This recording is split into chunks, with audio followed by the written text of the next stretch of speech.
So now women aren't trapped. Now Q plus people have more freedom to exist. A lot of men are very insecure around that reality. And these fundamentalist spaces, Christian fundamentalism and Hebrew Israelites tap into that male insecurity.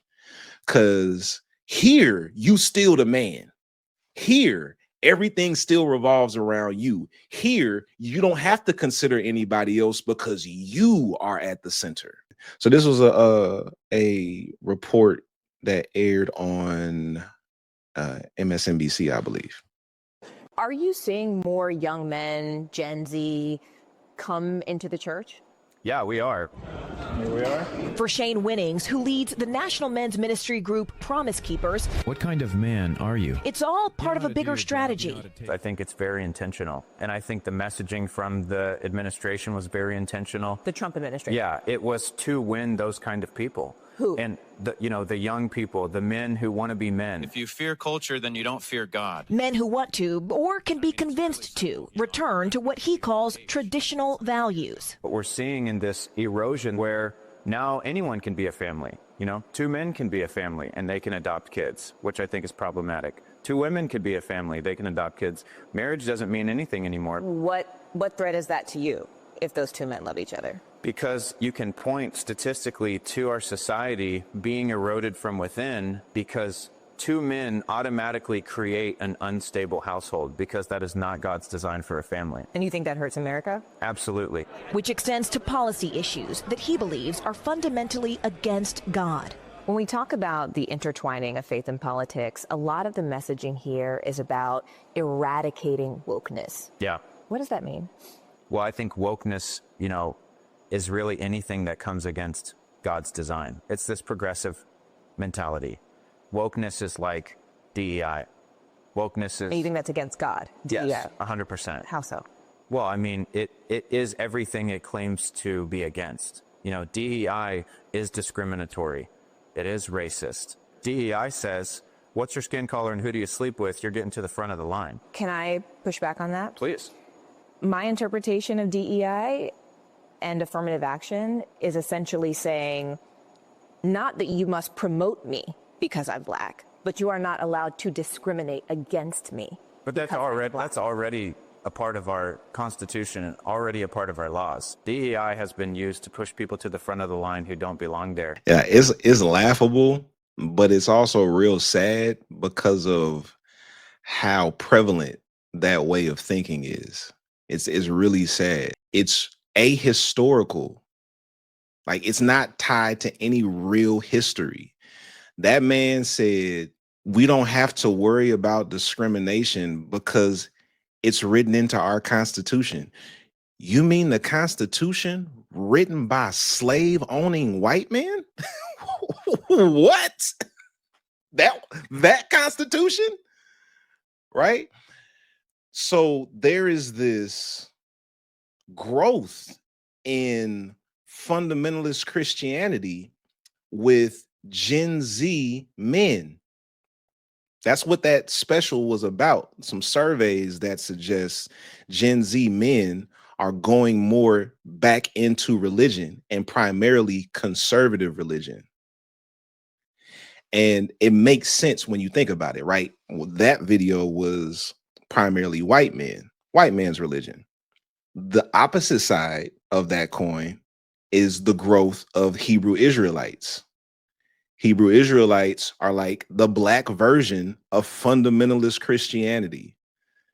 And the movements are growing with men. And the reason I believe that's happening, this is just my theory, because the world is changing. Women are more empowered than they've ever been before in our society. So women no longer need men legally. Like, it used to be written into the law and the policies that women needed men for access, social access, political access, economic access. A lot of that has been eased over time. Now, there's still a wage gap. I'm not saying that everything is equal, but women are not as dependent on men as they once were.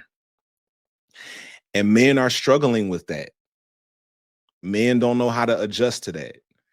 Men don't want to make any accommodations or sacrifices for the reality that women don't need us like they once did. You know, people always say, man, folk don't stay married no more.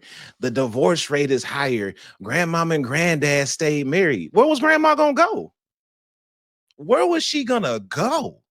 What was she gonna do? She didn't stay because she loved him. She stayed because she was trapped, right? So now women aren't trapped. Now Q plus people have more freedom to exist. So men are very insecure. A lot of men are very insecure around that reality. And these fundamentalist spaces, Christian fundamentalism and Hebrew Israelites tap into that male insecurity. Because here, you still the man.